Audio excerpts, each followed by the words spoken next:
ব্যবসা নিয়ামত করে ছড়িয়ে রয়েছে। সাপাহারের এমন কোন গ্রাম নেই যেখানে আল হেলাল ইসলামী একাডেমির ছাত্র ছাত্রীরা নাই।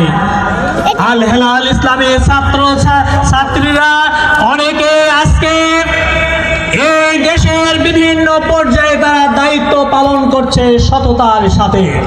আল হেলাল ইসলামী একাডেমি এই নওগাঁ এক আসনে আলোর প্রদীপ প্রজ্বলিত করেছে। শিক্ষার আলো নওগাঁকে ছড়িয়ে দিয়েছে আল হেলাল ইসলামী একাডেমি। প্রিয় ভাইয়েরা, আপনাদের বলতে চাই, আপনাদের সহযোগিতায় আল্লাহর মেহেরবানিতে আল হেলাল ইসলামী একাডেমি যেমন নওগাঁ এক আসনকে শিক্ষায় আলোকিত করেছে, আপনাদের সহযোগিতায় আপনাদের মূল্যবান রায় যদি আমি পাই, ইনশাআল্লাহ সামনে নওগাঁ এক আসন একটি মডেল আসনে রূপান্তরিত হবে ইনশাআল্লাহ। প্রিয় ভাইয়েরা, এই জন্য আমি আপনাদের রায় চাই, আপনাদেরকে পাশে পেতে চাই। সাপাহার পোরশা হচ্ছে বাংলাদেশের আমের রাজধানী।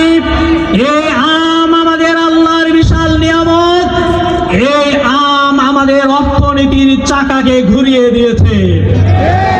সুতরাং আমি যদি নির্বাচিত হতে পারি, ইনশাআল্লাহ আম চাষিদের জন্য বিনা সুদে ঋণের ব্যবস্থা করা হবে, যাতে এই এলাকা আমে আরো সমৃদ্ধ অর্জন করতে পারে। আমের সময় আমরা দেখতে পাই আমাদের শিক্ষা নগরী সাপাহার, আমাদের ছোট ছোট বাচ্চারা তারা ঠিক মতো স্কুলে যেতে পারে না, স্কুলের টাইম পরিবর্তন করতে হয়।